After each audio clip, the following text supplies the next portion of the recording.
नमस्कार, हरियाणा विशेष में आपका स्वागत है। मैं हूं आपके साथ सुप्रीत सचदेव। हरियाणा में शहीदों को याद करते हुए तिरंगा यात्रा निकाली गई। पंचकुला में सीएम मनोहर लाल ने एक कार्यक्रम में शिरकत की। सीएम ने शहीद भगत सिंह, राजगुरु सुखदेव को श्रद्धांजलि दी। इस दौरान विधानसभा अध्यक्ष ज्ञानचंद गुप्ता भी मौजूद रहे। सीएम मनोहर लाल ने शहीद भगत सिंह सामुदायिक केंद्र का शिलान्यास किया। इस दौरान सीएम मनोहर लाल ने कहा कि पंचकुला के हर सामुदायिक केंद्र का नाम शहीदों के नाम पर होगा। वहीं शहीदी दिवस पर उचाना में मैराथन दौड़ का आयोजन किया गया, जिसे डिप्टी सीएम दुष्यंत चौटाला ने हरी झंडी दिखाकर रवाना किया। मैराथन कार्यक्रम में विधायक अमरजीत ढांडा भी शामिल हुए। बता दें कि मैराथन दौड़ खटकड़ टोल प्लाजा से शुरू की गई, जिसमें सैकड़ों युवाओं ने हिस्सा लिया।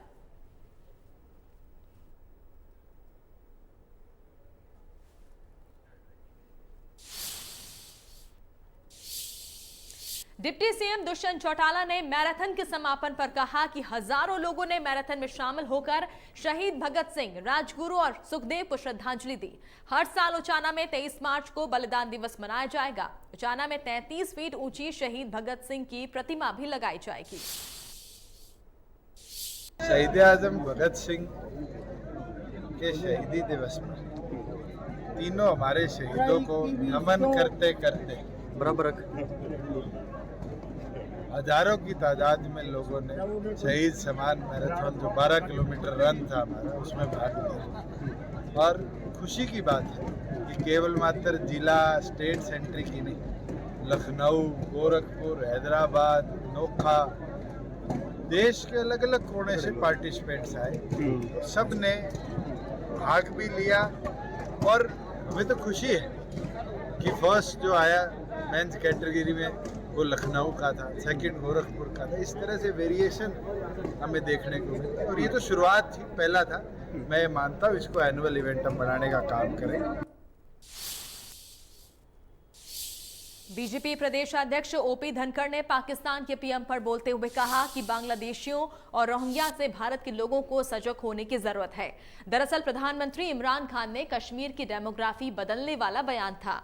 धनखड़ ने कहा कि सजग नहीं हुए तो कश्मीरी पंडितों की तरह हर भारतीय पर फिल्म बनेगी। ओपी धनखड़ ने शहीदी दिवस पर जलियांवाला बाग से लाई गई बलिदानी मिट्टी से तिलक लगाकर शहीदों को नमन किया।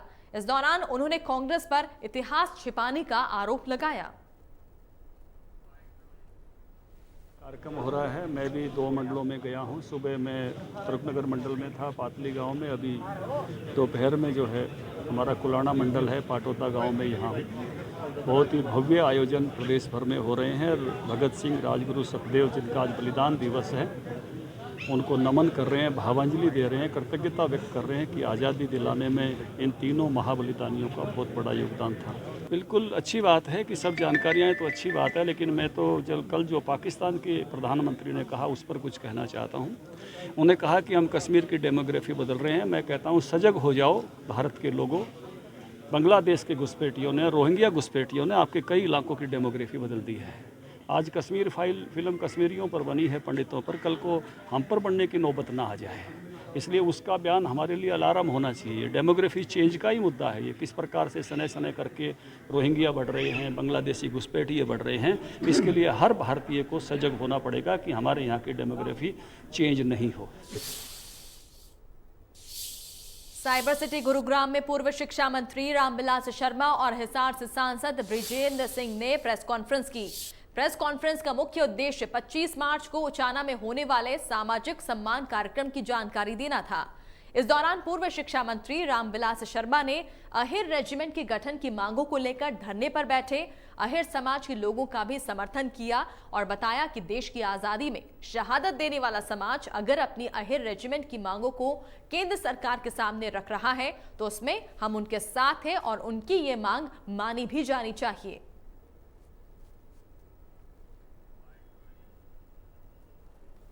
प्रेस कॉन्फ्रेंस 25 तारीख को चौधरी वीरेंद्र सिंह जी का एक सामाजिक सम्मान का कार्यक्रम हम उचाना में कर रहे हैं और उसी के संबंध में मैं उस कार्यक्रम का संयोजक हूँ। एमपी वीरेंद्र सिंह जी उसके सह संयोजक हैं।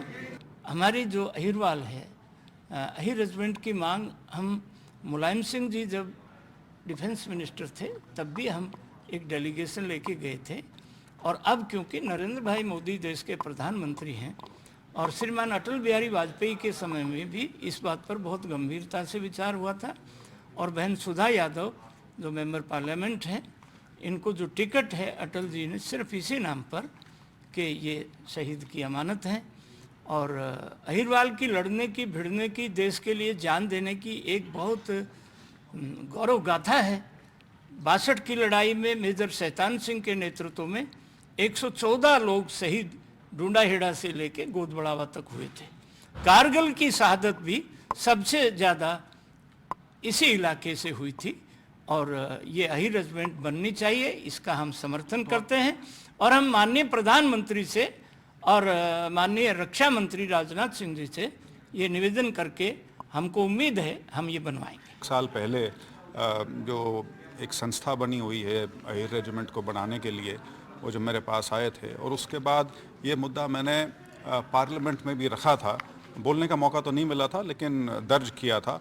तो मैं इसके बिल्कुल समर्थन में हूँ क्योंकि अहिर रेजिमेंट या ये कहें कि अहिरवाल का जो क्षेत्र है, इसकी हिंदुस्तान की जो फ़ौज है और हिंदुस्तान की जो सुरक्षा व्यवस्था है उसमें एक बहुत बड़ी अहम भूमिका रही है। बहुत शहादतें यहाँ से हुई हैं।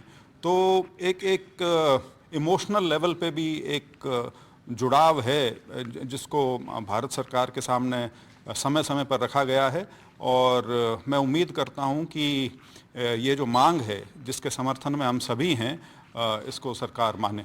सोच रखते हैं का जवाब तो हाँ ना में दिया नहीं जा सकता, लेकिन आम आदमी पार्टी में जाने ना जाने की बात है तो जवाब है ना। डिप्टी सीएम दुष्यंत चौटाला ने कहा कि 1 अप्रैल से गेहूं की खरीद शुरू हो जाएगी। 400 से ज्यादा मंडियां एजेंसियों को अलॉट कर दी गई हैं। गेहूं जो है वो मंडियों के अंदर प्रॉपर्ली खरीदी जाएगी। 400 से ऊपर मंडियां हमने कल नोटिफाई कर दी है। परचेज कौन कौन सी एजेंसी करेगी ये भी डिक्लेयर कर दिया है और 1 तारीख से सुचारू रूप से प्रोक्योरमेंट जो है वो शुरू। मंडियां पहले से बड़ी हैं, घटी है या उतनी बड़ी है? एक टाइम तो था 150-200 मंडियों में प्रोक्योरमेंट होती थी वीट की। तो पिछले सालों का है कि 400 मंडियां बनाने का काम किया जाए। एक नोटिफिकेशन निकला था कि साइलों में खरीद हो, क्या वो कैंसिल नहीं हुआ? जब तक मैं बैठा हूँ ये चिंता करने की जरूरत नहीं। एमएसपी भी मिलेगी और मंडी में मिलेगी।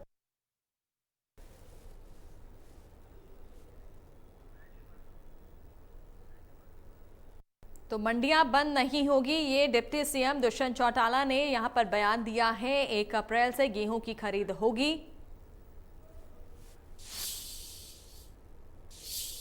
किसान आंदोलन पर बीजेपी प्रदेशाध्यक्ष ओपी धनखड़ ने कहा कि किसान नेताओं की बात में दम होता तो चुनाव जीतकर विधानसभा पहुंच जाते। धनखड़ ने कहा कि पंजाब के लोगों ने किसान नेताओं को चुनाव में ही निपटा दिया। तो पंजाब के लोगों ने बता दिया। 4623 वोट हैं राज्यपाल के, जो रहने के सारे आदमियों को 1000 वोट भी नहीं मिले, 10 आदमी खड़े किए थे, पंजाब के लोगों ने वही निपटा दिया। तो ये इनके बातों का कितना वजन था। अगर इनकी बातों में वजन होता तो पंजाब के लोग इनको विधानसभा में भेजते। इनकी बातों का वजन नहीं था, इसीलिए लोगों ने चुनाव में इन लोगों को निपटा दिया है। हरियाणा की अनाज मंडियों में पिछले दिनों ही सरसों की फसल की खरीद शुरू हो चुकी है, लेकिन अभी तक किसानों ने सरकारी एजेंसियों को अपनी सरसों की फसल नहीं बेची है। दरअसल इस बार सरसों की फसल सरकारी रेट के अनुसार 5050 रुपए प्रति क्विंटल के हिसाब से खरीद हो रही है, लेकिन प्राइवेट फर्म किसानों की सरसों की फसल 6000 रुपए प्रति क्विंटल के रेट में खरीद रही है। इसलिए किसान सरकारी एजेंसियों को अपनी सरसों की फसल बेचने की बजाय प्राइवेट फर्मों को ही सरसों बेच रही है। सरकारी खरीद तो अभी चालू नहीं हुई है और रेट अच्छे मिल रहे हैं। जैसे 6450 तक बिक रही है, प्राइवेट ही बेच रहे हैं। अच्छी है फसल। बरसात से कुछ ना कुछ तो नुकसान तो हुआ है, पर रेट अच्छे मिल रहे हैं, इसके लिए ठीक है। कुल मिला के सब पिछले साल के मुकाबले बेहतर है। आपकी बात अच्छे रेट है। रेट तो पिछले साल है, लेकिन जमींदारों ने जल्दी बेच दी थी। अब की बार मौके पे बहुत बढ़िया रेट मिल रहे हैं। 450 तक बिक रही है, 5800 से लेकर।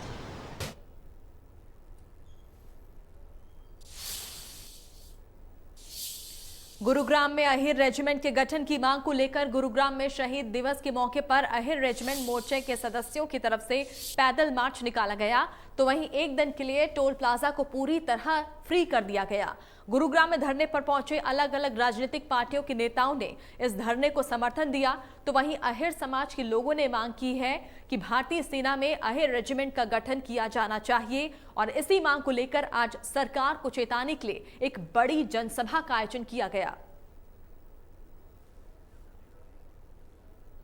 दिवस के मौके पर आज संयुक्त अहिर रेजिमेंट के जो लोग हैं उन्होंने आह्वान किया था तमाम यादव समुदाय के जो लोग हैं गुरुग्राम के खेड़की दोला टोल टैक्स पर एक वो प्रोटेस्ट करेंगे और साथ ही साथ एक जनसभा को संबोधित करेंगे। और आज जो खेड़की दोला टोल है उसको इन्होंने फ्री भी कर दिया और साथ ही तमाम जो हरियाणा से या फिर अन्य प्रदेशों के जो मेंबर ऑफ पार्लियामेंट हैं वो यहाँ पहुंचेंगे और जो संयुक्त अहिर रेजिमेंट की मांग है उसको लेके आज एक शक्ति प्रदर्शन भी कह सकते हैं, क्योंकि शहीदी दिवस है और इनका साफ तौर पे यही कहना है कि जो यादव समुदाय है अहिर रेजिमेंट उनका हक है वो उनको मिलना चाहिए, क्योंकि जिस तरीके से राजपूत रेजिमेंट और साथ ही साथ गोरखा रेजिमेंट या फिर सिख रेजिमेंट वो लगातार वो बनी हुई है और उसके बाद अब जो अहिर रेजिमेंट की बात कही जा रही है वो लोग इसमें यानी कि आज यहाँ इकट्ठे हो रहे हैं और तमाम जो आप देख रहे हैं जो पुलिस की तैनातगी भी की गई है कि किसी भी प्रकार की कोई अप्रिय घटना ना घटे, कोई भी चीज़ मिसमैनेजमेंट ना हो। तमाम जो पुलिस के अधिकारी है वो यहाँ पहुंचे हुए हैं और जो अहिर समुदाय के लोग हैं उन्होंने आज टोल फ्री करा दिया है। और जिस तरीके से अभी भी आप देख रहे हैं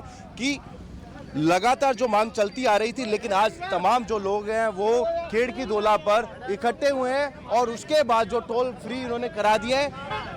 कुछ यादव समुदाय के जो लोग हैं संयुक्त अहिर रेजिमेंट कमेटी के जो सदस्य हैं उनसे बात करने की कोशिश मैं ज़रूर करूंगा कि हालांकि जो आज शहीदी दिवस के मौके पे उन्होंने एक इतना बड़ा जो कार्यक्रम गुरुग्राम में रखा है और जो टोल फ्री करा है, ये कोई मामला किस तरीके से टूल पकड़ता जा रहा है। जिस तरीके से हम बात करें क्या कहना चाहेंगे अगर कोई आगे आने वाले वक्त में जरूरत होगी तो आज संयुक्त अहिर रेजिमेंट की मांग पर तमाम लोग यहाँ इकट्ठे हुए हैं, टोल फ्री करा दिया। अब से कुछ देर में एक जनसभा भी शुरू होने वाली, क्या कहें? जैसे आज के लिए अभी तो थोड़ी देर बाद आप देखोगे यहाँ लाखों की तादाद में अहिर इकट्ठा होंगे और जो संयुक्त मोर्चा का ऐलान था, जो संयुक्त मोर्चा का ऐलान था कि आज हम 23 तारीख को पूरे टोल को फ्री रखेंगे। आज तो हमने एक दिन के लिए टोल फ्री किया, अगर सरकार हमारी बात नहीं मानेगी तो हम इसको परमानेंट के लिए फ्री करने का काम। क्या कहना चाहिए? अभी भी आपकी जो मांग है वो नहीं मानी जाती, आगे की क्या रणनीति तैयार होगी आज के मंच से? जब तक हमारे अहिर कंधे पे नहीं लिखा जाएगा तब तक धरना प्रदर्शन लगातार चलता रहेगा। जब तक मतलब हम रुकेंगे नहीं एक दिन भी। हमारी सरदारी ने फैसला लिया है, यहाँ के लोगों ने सरदारों ने फैसला लिया, जब तक हमारा अहिर कंधे पे नहीं लिखाया जाएगा तब तक परमानेंट हम चलते रहेंगे। तो लगातार जो अहिर रेजिमेंट की जो मांग चलती आ रही है उसको लेके आज तमाम यादव समुदाय के लोग गुरुग्राम के खेड़की दोला टोल पे पहुंचे और टोल को फ्री करा दिया। और साफ तौर पे इनका यही कहना है कि जब तक इनके कंधों पर अहिर रेजिमेंट का तबका नहीं लगेगा, लगातार ये अनिश्चितकालीन जो हड़ताल है, धरना है, वो लगातार जारी रहेगा। और आज के मंच से कुछ बड़े फैसले भी लिए जा सकते हैं, क्योंकि यदि सरकार नहीं चाहती है तो अहिर रेजिमेंट के जो मेंबर्स हैं वो कुछ बड़ा फैसला ले सकते हैं। गुरुग्राम से संजय राठौर, इंडिया न्यूज। अरुण हत्याकांड में आरोपी रूबी सौदा के खिलाफ गंभीर धाराओं में मामला दर्ज है, लेकिन रूबी सौदा अभी भी जेल से बाहर आजाद घूम रही है। मृतक अरुण के भाई दीपक का आरोप है कि रूबी सौदा पुलिस के सामने पेश भी हुई, लेकिन अंबाला पुलिस ने उसे गिरफ्तार नहीं किया। मृतक का परिवार का आरोप है कि पुलिस दबाव में है और इसलिए रूबी सौदा की गिरफ्तारी नहीं हो रही है। पहले तो मैं बताना चाहूँगा 16 फरवरी 2021 को लास्ट ईयर मेरे भाई का मर्डर हुआ था, जिसमें मेरी एफआईआर में टोटल 10 बंदे थे, जिसमें 9 बंदे जेल के अंदर जा चुके हैं, जिसमें रूबी सौदा जो एचडीएफ की पार्षद है वो अभी तक गिरफ्तार चल रही है। इसकी मैं गुहार कई जगह लगा चुका हूँ, कई बड़े बड़े अफसरों को लगा चुका हूँ, डीआईजी साहब को, एसपी साहब को, सीएम विंडो पे एप्लीकेशन कहीं डाल चुका हूँ, लेकिन मेरी कहीं से भी कोई भी मेरी सुनवाई नहीं हुई है। तो मैं आज मैं बहुत उम्मीद के साथ अनिल विज साहब पे आया हूँ, क्योंकि पूरे भारत में मैंने सुना है कि पूरे हरियाणा में पूरे अनिल विज साहब हर एक की बात सुनते हैं। तो मेरा अब लास्ट ऑप्शन यही बचा कि अनिल साहब मेरी सुनवाई करें और रूबी सौदा को गिरफ्तार कराएं। यही गुहार लगाने आया हूं कि मैं रूबी सौदा की जल्द से जल्द गिरफ्तारी करवाएं। पुष्कर सिंह धामी ने उत्तराखंड के सीएम पद की शपथ ली। उन्होंने उत्तराखंड के राज्यपाल गुरमीत सिंह से पद और गोपनीयता की शपथ दिलाई। पुष्कर सिंह धामी उत्तराखंड के 12वें सीएम बन गए हैं। वे लगातार दूसरी बार उत्तराखंड के सीएम बनने वाले पहले नेता हैं। देहरादून के परेड ग्राउंड में हुए शपथ ग्रहण समारोह में प्रधानमंत्री नरेंद्र मोदी, गृह मंत्री अमित शाह, रक्षा मंत्री राजनाथ सिंह और बीजेपी के अध्यक्ष जेपी नड्डा भी शामिल हुए। और साथ ही साथ हरियाणा के सीएम मनोहर लाल भी इस कार्यक्रम में शामिल हुए।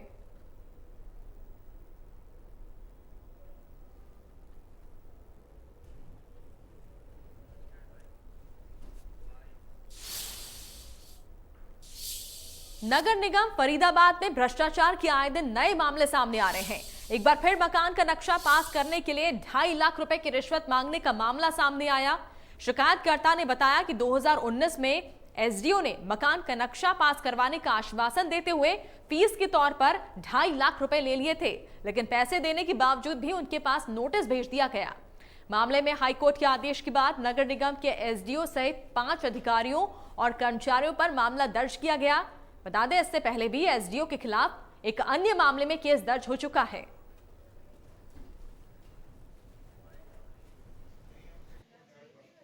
ये सेक्टर 21 डी निवासी नवनीत हैं, उनकी शिकायत पे ये मुकदमा दर्ज हुआ है।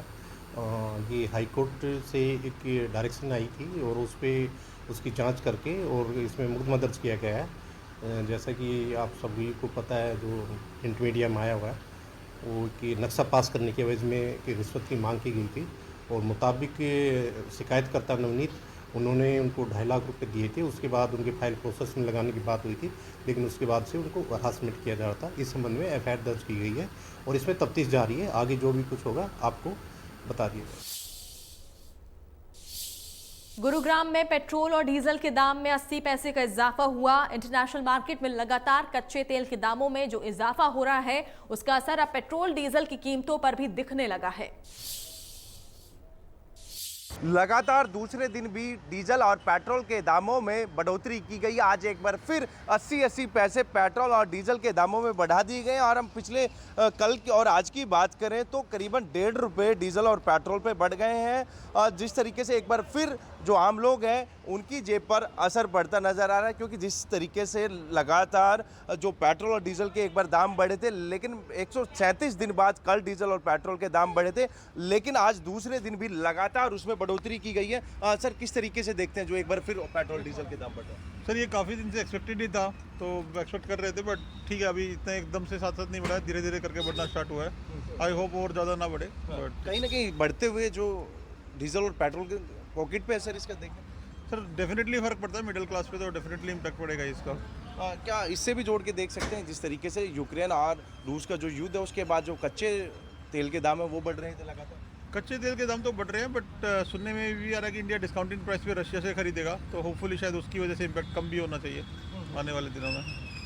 तो बिल्कुल जो लोगों का कहना है कहीं ना कहीं उनकी पॉकेट पे ज़रूर इसका असर पड़ेगा। जिस तरीके से लगातार 137 दिन के बाद एक बार फिर दूसरे दिन भी जो पेट्रोल और डीजल के दाम हैं वो बढ़ने शुरू हो गए और जो पेट्रोल डीजल के जो पंप हैं इस पर लगातार लोग आ रहे हैं, लेकिन कहीं ना कहीं एक आम जनता के लिए थोड़ा ज़रूर फ़र्क पड़ेगा, क्योंकि लगातार उनकी जेब पर जो कटौती की होने जा रही है और इसके साथ साथ जो एलपीजी गैस सिलेंडर है उस पर भी 50 रुपये की बढ़ोतरी कर दी गई है। अब देखना ये होगा कि इस बढ़ते हुए दामों पर कब सरकार अंकुश लगाती है। गुरुग्राम से संजय राठौर, इंडिया न्यूज़। और इसी के साथ हरियाणा विशेष में फिलहाल इतना ही। नमस्कार।